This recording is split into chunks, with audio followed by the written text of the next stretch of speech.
1101. 1101. All right, good morning, everyone.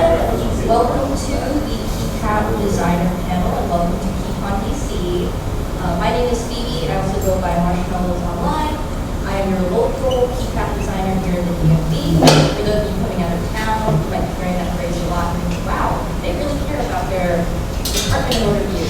That's actually the acronym for DC, Maryland, Virginia, for a beautiful little metropolitan area.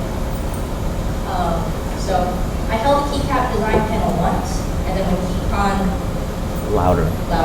Okay. And then when they decided they were going to host KeyCon DC here, they were like, you got to do it again, Phoebe. So here I am.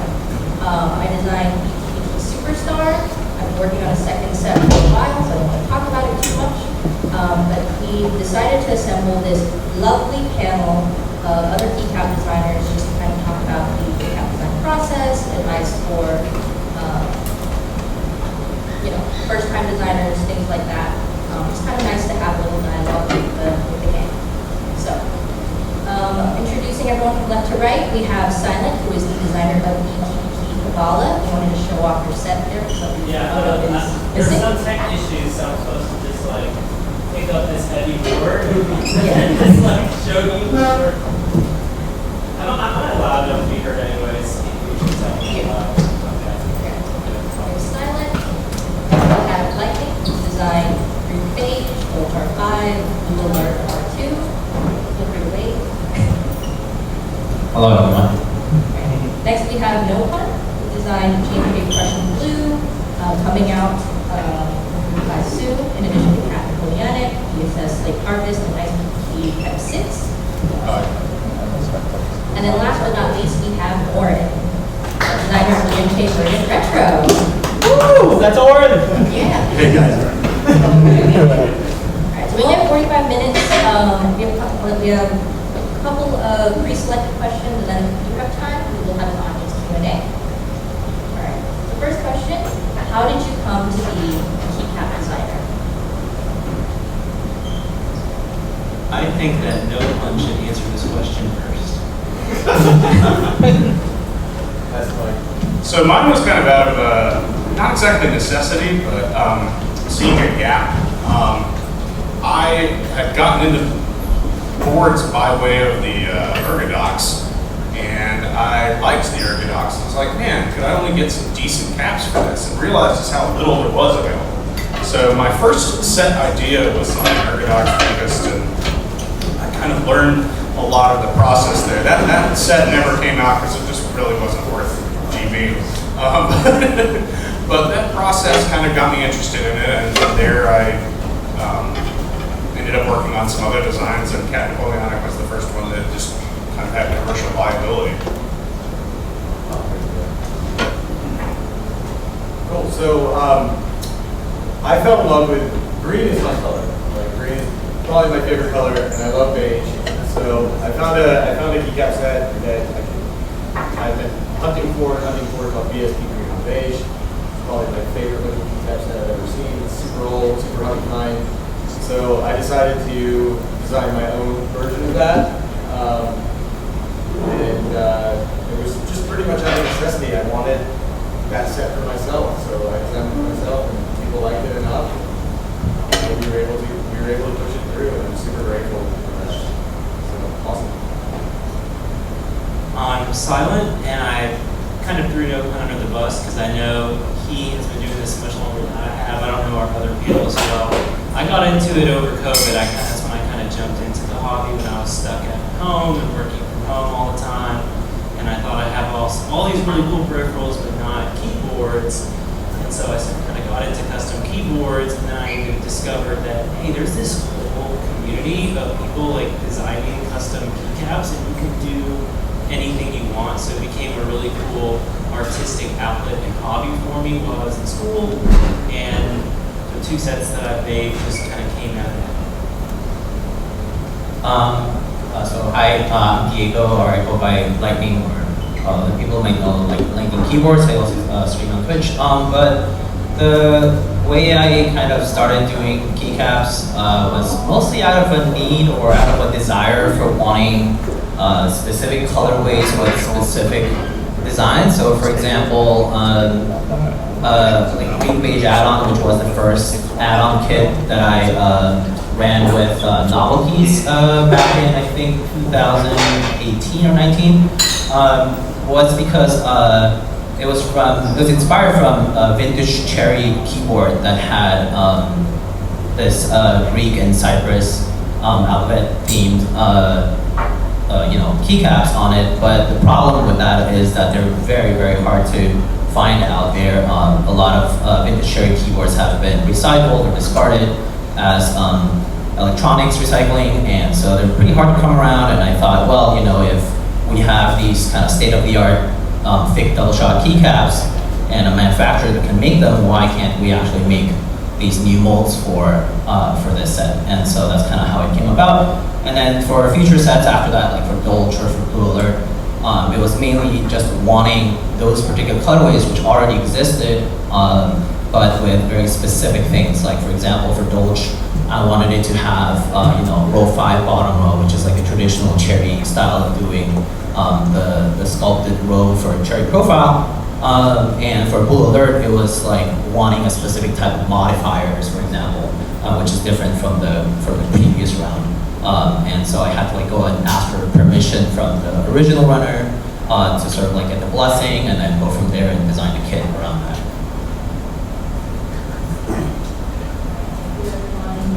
I think my next question might be duplicative. You guys feel like you have anything new to share about where you find inspiration as a keycap designer? Sure, I'll go first on this one.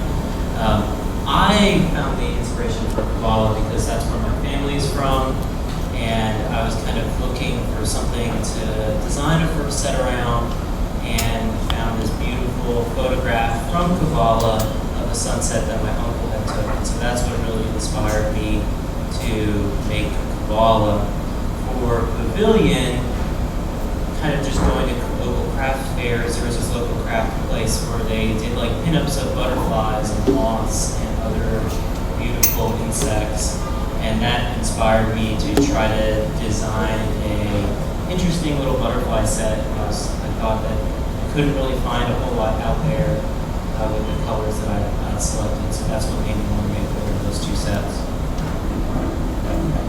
I think I just went over that specific question, but a lot of the inspiration for me comes from like vintage keyboards, as well as things that, for me, I collect a lot of key sets, and I've, both like very colorful ones as well as more boring ones that people kind of call the beige, white and black and Dolce colorways to be like the sort of like the classic trifecta of key sets. And for me, I wanted to see some variety in that, and so I think the inspiration really just comes from wanting to see some variants of what's kind of like originally classic. So my sets have all been kind of different. One of them was just me playing around with colors and seeing what I liked that looked good together, and then coming up with a theme afterward. So that was Late Harvest. It was not intended to be an autumn theme. It just kind of found the colors. I was like, this kind of looks autumny. We'll go with Late Harvest. But others were like Napoleonic came from my interest in history, and particularly with the early 1800s and the kind of Napoleonic Wars, and my interest in languages, and sort of seeing this opportunity that Key Creative was offering to basically have loads and loads of kits printed in small quantities, which you can't even do now with Key Creative anymore, really. And so because they had that flexibility, you could do lots of languages that normally wouldn't show up. So things like that. One of my sets was another one of these kind of vintage boards that I wanted to recreate, and this was one that hadn't been done in a mechanical keyboard before because it was from a Sun Microsystems rubber dome. So I think it was along those lines. So I think I talked about the initial inspiration for my set, but the green in my set, I really wanted to kind of encapsulate the feeling of being in the woods and the deep greens, and just have that on my board, right? Because I really just love green, and the way that it just makes me feel inside when I'm around the green color. I don't know if you guys all feel some ways when you're around certain colors, it's like you resonate towards the colors that you love, and I just really love the way that the two colors just sat together. It took me a long time to really understand which specific shade I wanted to use and how I wanted to bring that to life on the board. For my next set, it's going to be very, very different and a lot more colorful. We'll talk about that later, but yeah, I just really love the way the colors like make me feel when I'm around them, and that's why I design my set the way I do. Love colors here. All right. What advice would you give first-time designers pursuing their first group buy?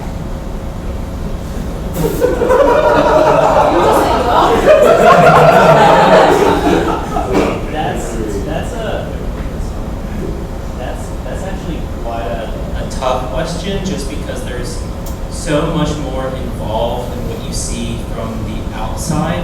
There's a huge business aspect of running a group buy or running something in stock that, I mean, just coming here to this wonderful meetup and seeing some of the keycaps, you have no idea the amount of like business aspect that went into it. But I would say after you maybe pick an inspiration or pick a color or pick some type of initial idea behind your design, think a lot about and learn a lot about your manufacturing options and start with your manufacturer. That will really limit and control a lot of what you can do on the actual production of the physical thing. And your challenge as a designer is to take your idea and turn it into a real physical thing of colored plastic, right? That's the challenge. And if your manufacturer can't make a certain novelty design, you either need a new manufacturer or a new novelty, right? Those are kind of your options. So starting with the two main options are die sub and double shot, and I'll let someone else go to that since I'm not talking the whole time. But there's a ton of different options that you have for manufacturers, but what method you choose will limit that. And then once you know your manufacturing limitations, you can start thinking about finishing the design and then shifting that over into the business aspect of actually running a group. So to kind of build up on that a little bit, understanding manufacturers for sure, like knowing what options are is quite important.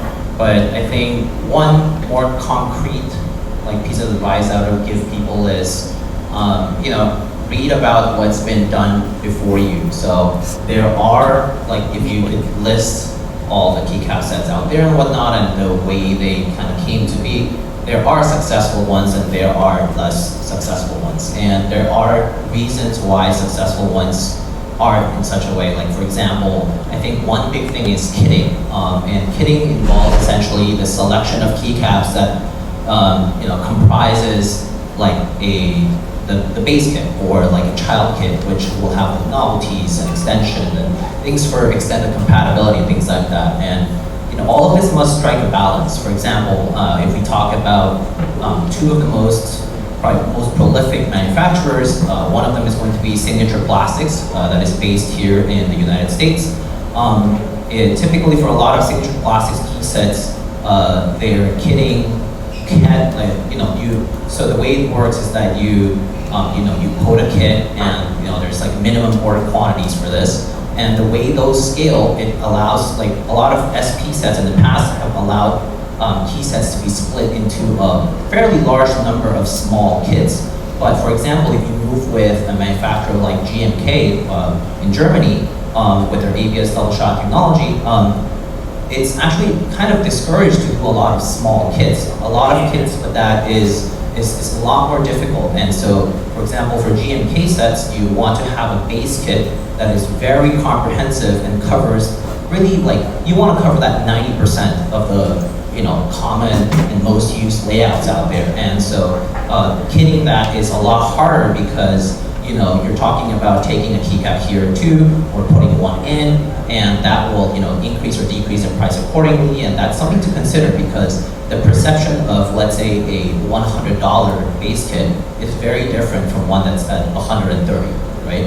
And so you want to, like the business side starts coming in a little bit there, but I think the like most important piece of advice I would give is like, go ahead and read what's been successful in the past and why people did it that way. Yeah, so all hello, other. So all of what's been said is definitely on the level, especially kitting and understanding your manufacturer is really important. One of the things that kind of ties with kitting is that some manufacturers, you don't actually get a choice.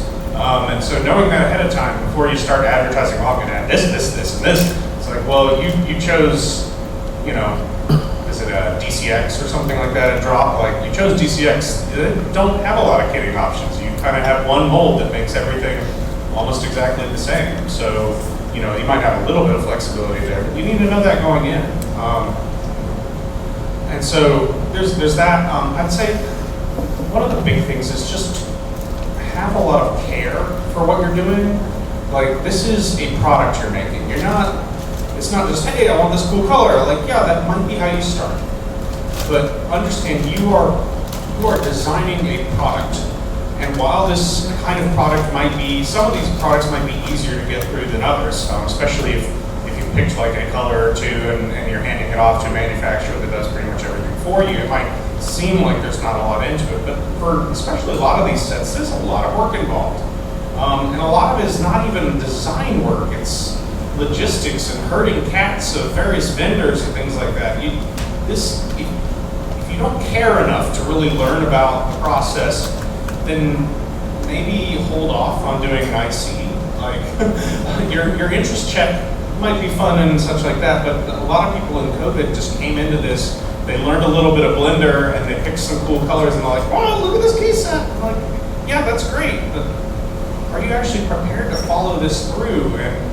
And unfortunately, during COVID, we had the encouragement of a lot of vendors seeing printing money, saying, oh yeah, this is a great key set that this person has put on a page. And like going from a couple of renders on Keycap, they take a group buy, and maybe they're successful, but often not. So really care that you are building a real thing, and that there are real people involved and real money, and just take it seriously. Yeah, and to kind of echo on what these guys said, understand that this is a business, right, at the end of the day. And the decisions that you make, will impact how successful your set is. And don't be afraid, and just to cut this a little short, because I know we're probably short on time, but like, don't be afraid to reach out to the other successful designers that you see on Keycap and ask them for their advice. What were some things that worked for you? What were some things that didn't work for you? How's my kitting work? Am I completely stupid for doing what I'm doing, right? And I know that with my first Keycap set and being relatively new to the hobby, I've only been in the hobby a little over a year, and I've designed a successful Keycap set. So a lot of my success in my Keycap set, I really owe to people that I've had conversations with. And the great people who decided to sit down and say, well, hey, maybe if you change this in your kit, it'll bring your MOQ down a little bit. You'll be able to hit that. So, just don't be afraid to engage the community when you are, because this is a great community and people are super cool. Before I build up that, Marshmallows, do you have anything you wanted to add? I know you designed your own sets.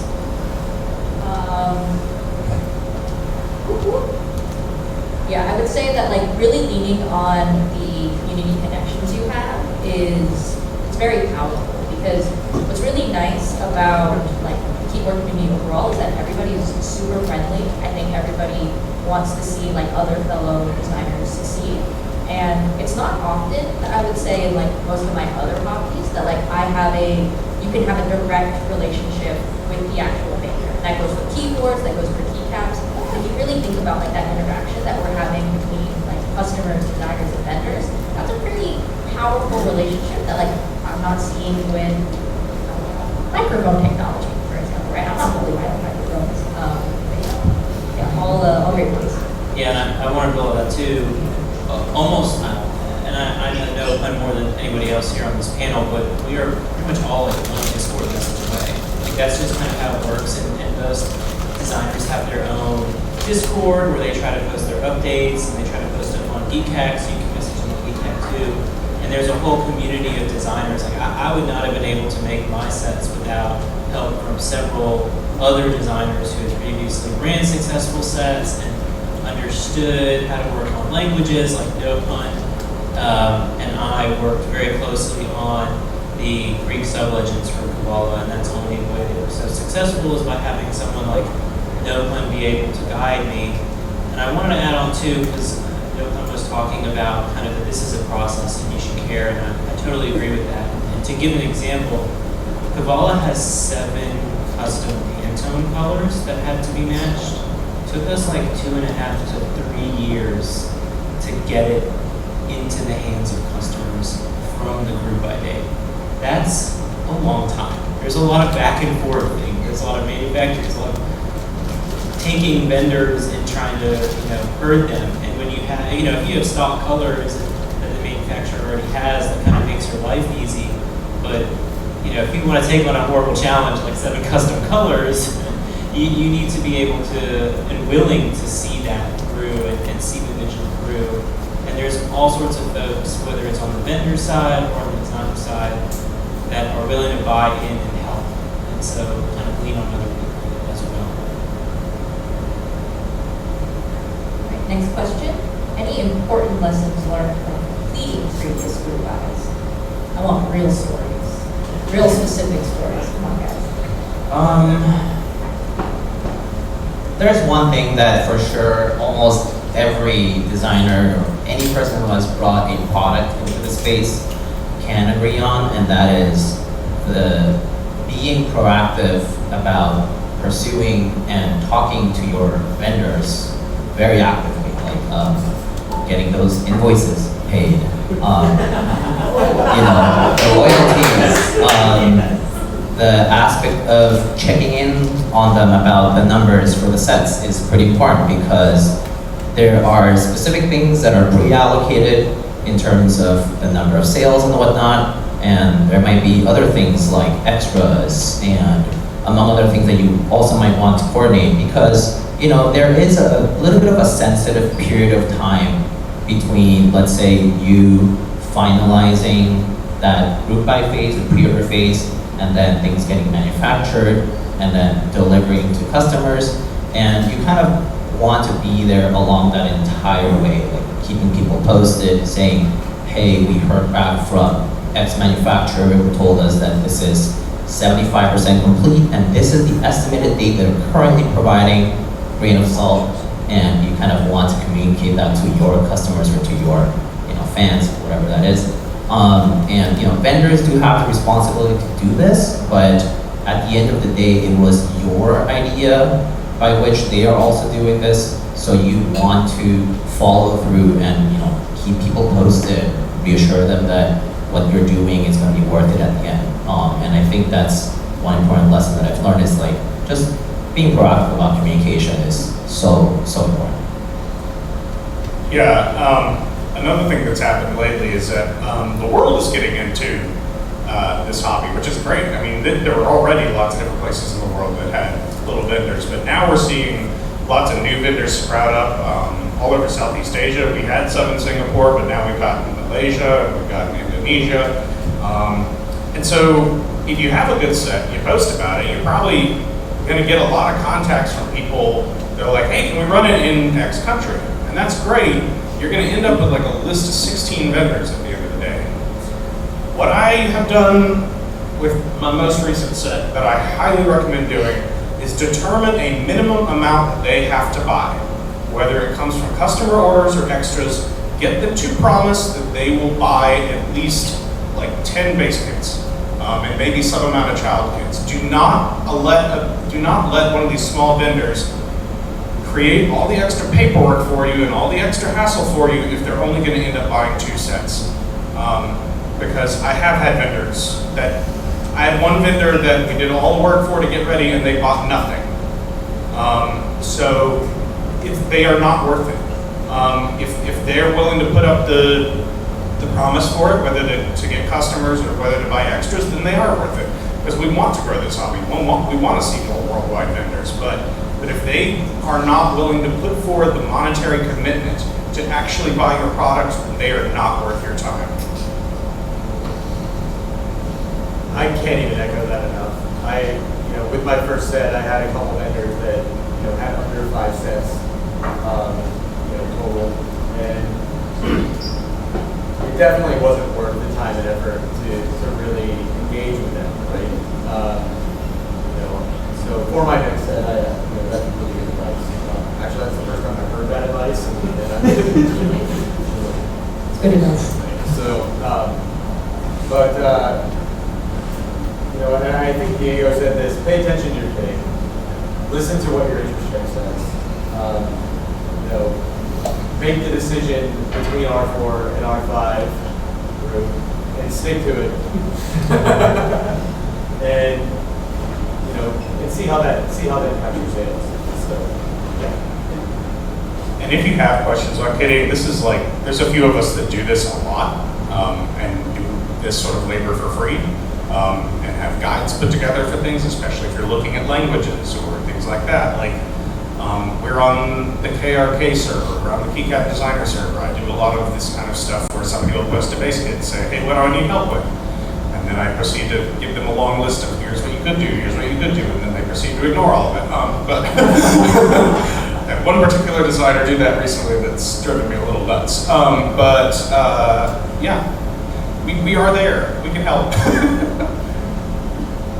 Yeah, so No Pun's probably one of the absolute best people at kidding. You don't have to keep helping. And You guys want to sit next to each other? and we make kiss later. We make kiss later.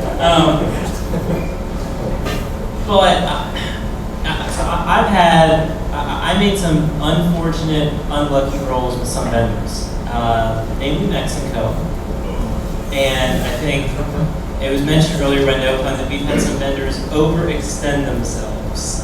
And that was a big issue with my keyboard in EU and with Mexico and Wallace having some issues too. And that kind of puts you in a very awkward position where you're talking about canceling the group buy and potentially rerunning it, which I had to do with Pavilion. We're still waiting on dealing with kit samples and stuff like that before we want to rerun anything.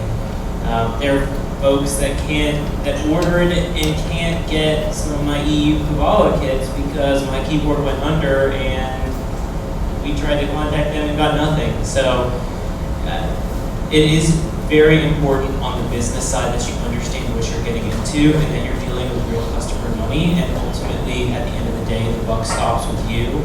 And it's just unfortunate that sometimes you don't have the money, the vendor has the money and the vendor has the orders, and you can't really do anything when stuff like that happens. So I'd say, especially since post-COVID, we've seen demand really go down. Be very careful about what vendors you're willing to select, and make sure that your customers and you as well have an understanding of what kind of time commitment it's going to take. Because the manufacturer may tell you, we can produce this in 6 months, but that may be 6 months after you've finished your sampling process. And they may, after you go back and forth on color samples 3 times, and you finally approve those, they may send you a kit sample that is not what you made, right? That is not match your expectations, and you can't simply greenlight that. You have to be the one, because the buck stops with you, to tell the manufacturer, no, you need to redo this, because ultimately, I think all of us in this hobby care about the product, or at least hopefully they do, and would rather have something that comes out at the end of the day looking like what they wanted and that makes them happy, rather than something that's frankly like half-assed and half-cocked and doesn't match their expectations. Then they're very disappointed.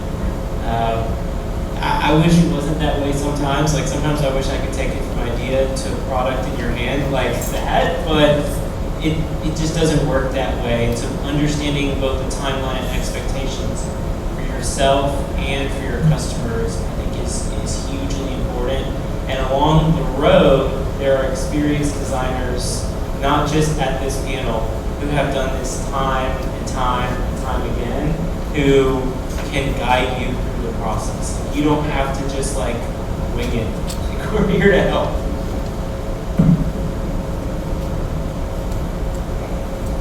So the hobby has changed a lot since 2020 and even earlier. From our panelists, what do you guys think will be trending in 2030 for our hobby? We're not going to hold you accountable if you're wrong, by the way. So we've seen a bit of, I guess, just kind of summarize what has happened since 2020, at least in the Keycap space. There was a big amplification, big stretch in the hobby where there was a huge influx of people, as well as obviously people who purchase things, and there has been, well, maybe not equal in magnitude, but at least equal in force of contraction as well. So the reality right now is that, in 2025, like today, running a Keycap set is going to prove somewhat challenging because, there are a lot of pre-existing sets, and your idea may be pretty close to one of those pre-existing ideas out there. And so, you are kind of fighting with past work as well as kind of the challenge of getting that idea to fruition. And so, I think the kind of like the trend of where things are going is that, at least because we now have built a decent amount of history with running these things, a lot of successes as well as a lot of failures, there will be more, I think there will be more kind of template-driven things. So for example, obviously the number one thing and we've started certainly seeing a lot more is things in stock.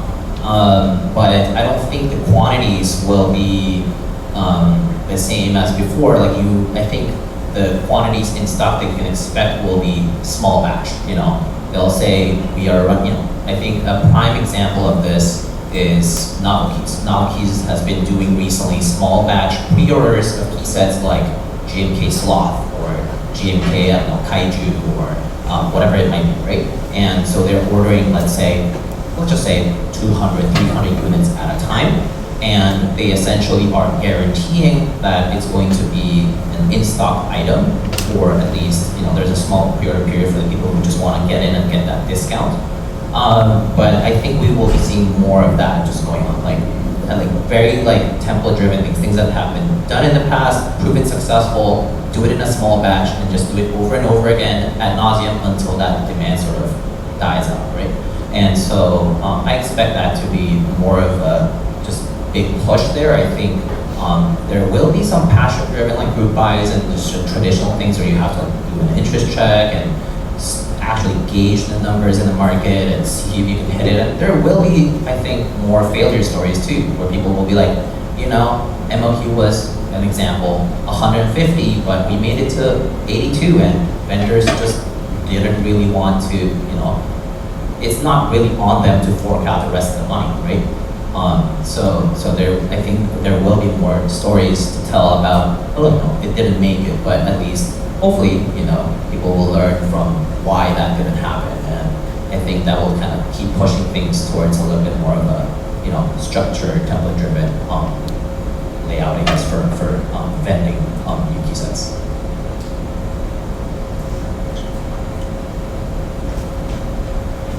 Any other trend predictions, guys? No.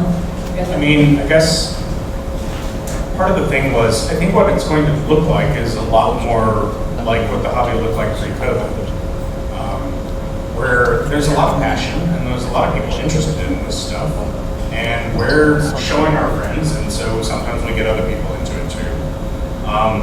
And it'll be word of mouth and things like that. Just COVID and the moment that streaming had, especially with a lot of video game streamers suddenly getting into this, and just everybody being stuck at home and playing with Blender, etc. It just did this feedback effect where it was all creating more and more interest, which was great. And it created a lot of more interest from the business side, where people were thinking we can throw a lot of money in this and then just print money later. And some people did well with that, and some people are Mexico. I mean, like we've already seen a shrinking.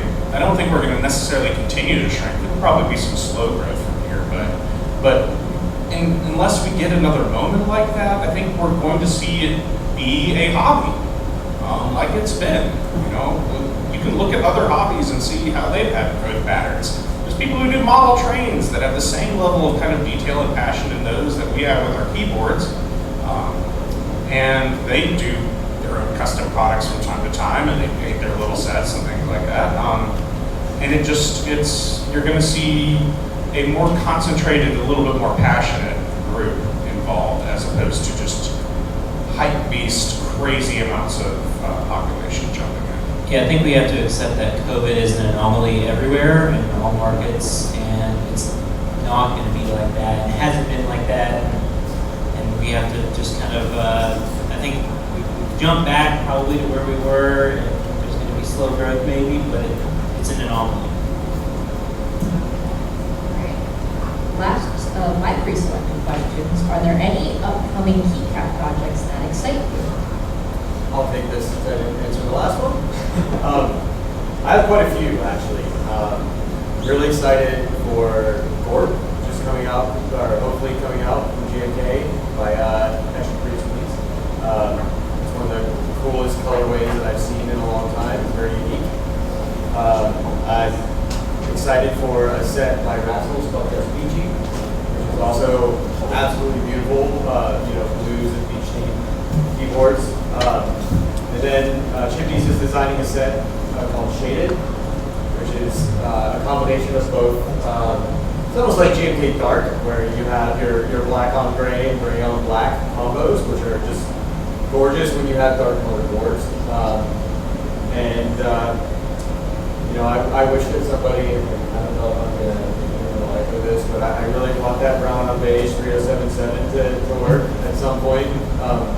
Please, this is my cry for help.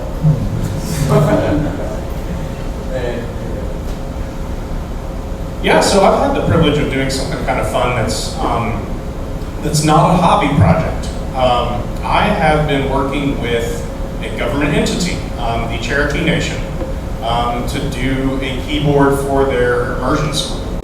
I ended up making a contact with one of them who ended up buying some Cat Napoleonic stuff for me, and I got him a keyboard that I had and some of the leftover kits, because I'd done, in part to kind of celebrate the history of Sequoia making the Cherokee syllabary. I had that as one of my kits for Napoleonic. And he liked that enough, and we ended up going back and forth a lot, and I talked with their educators. And so they provided all the translations for me for each and every key, and we built a Keycap set that has no Latin on it.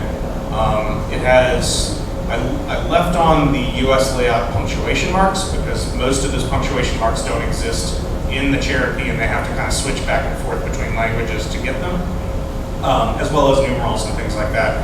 But the plan for it has come out really well. We picked a very specific keyboard from KeyCon to build it for, so it's not like a base kit. It's like, it's one keyboard. We had to go through some rigmarole with, first we were planning to do it through Keyreative, but then after weeks of approvals, we got shot down at the last minute by the finance department at the Cherokee Nation, who decided that they didn't want to send a check to China. And so we had to, even though we had a Chinese keyboard, we just had to make sure it was like that the money flowed to a non-Chinese producer, and so ended up switching over to Signature Plastics instead. So we're getting the keyboard from one supplier, and then now they're printing the SAP keycaps. But yeah, I'm really excited to see how that all turns out. That was a really fun project to work on, and unfortunately I won't be able to sell y'all any, because this is really their thing. But I do look forward to sharing pictures. So. Cherokee exclusive, hell yeah. For the kids, for the kids. For the kids. And for the adults, actually. So there are a few projects that do excite me that are coming up. So as I said, a lot of vintage stuff is very exciting for me, and I'm excited for CMC's vintage keys child kit. Really cool stuff. Includes double-stepped bottom row keys, and I think 10U space bars in the works, and reproductions of stuff that appeared only on very specific, like battleship style models of Cherry keyboards, like the 2000 series of keyboards from Cherry Corp. That one's very cool. There's also been a lot of new developments for people working with GMK's new pigments as well as special effects. Of course, actually Captain Mike is in the crowd here. Who did GMK Cosmos with the little sparkles in the black resin, and so for example, effects like that, but we will probably start seeing more of that. If you go and look at some of the vendor discords, as well as some of the designers, I believe Vikesu, who did GMK Biglan, is currently working on a key set called GMK Kurokawa, which is a very cool key set that uses basically variable UV printing technology. So it will allow for a gradient of colors being printed with UV, and basically creating essentially multicolored keycaps in a very small area. And this will go like from the novelties all the way to the key set itself, which is very exciting. And then I believe, for example, Nevlock, who is the lead creative designer at Novelties, he's working with GMK to create a set called GMK Slime, and that one is, I believe, is glow-in-the-dark resin, and also essentially he's designing like a completely new sort of like sub-legend or language type of legends for that theme. And so I'm excited to see designers come up with these new, fresh ideas that, unlike sets like mine, are inspired by things that already exist, and they're completely new. And I don't call myself a designer, but I always am very excited to see the creative work out there, and especially using new materials and new technology. I'm an engineer by profession, and so it always excites me to see new techniques being developed alongside new creative efforts. I think there is a great space in our hobby for trying to create stuff that already exists, but adding more, accessibility for other boards and adding archives and stuff like that. I think that's a great place. I'd say anything where you can just see right off the page that the designer really cares. So, I know Spike Synapse, who is the creator of GMK Terror Below, and there's Beasley, who's the creator of Sage, and I think like the Winnie the Pooh set, and some other really cool stuff. And those two guys, and I know there's many others, but they're just the names that come to top of mind, really care. They care about the production, they care about how the legends look, and they care about the colors, they care about every part of the design process. And I think that's the biggest thing, whether it's experience or not, when you can just tell the passion is there, that gets me excited for somebody's project. Okay, and we're actually 1 minute until the end of our session. Does anyone have a burning question they'd like to ask our panelists? I don't know. What vendor will you never work with again? All right, so Next. I will never again work with Mexico. That's my answer to that one. Do you want an existing vendor that's still You can't do that. Because most of them are gone. I know. I loved my keyboard when I worked with them, but they overextended themselves and mismanaged their funds, and now they're gone, and a lot of people in Europe have suffered for it. Yeah, just in case you guys don't get the joke, those vendors are now declaring bankruptcy or have declared bankruptcy, so that's just in case. So don't work with anybody who's declaring bankruptcy. There's not any. I would say be careful of any vendor who's suddenly shown up on the market and done a bunch of group buys. This is something that Keycap has actually started to work on a bit. It's like doing a little bit of vetting beforehand to make sure that they don't go underwater all of a sudden and leave everybody else high and dry. There's a lot of trusted vendors out there. There's probably still some shady ones.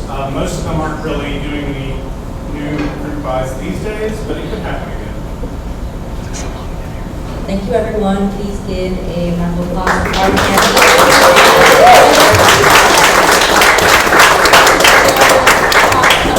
So if you guys are going, give a 50-minute break until the next panel. So.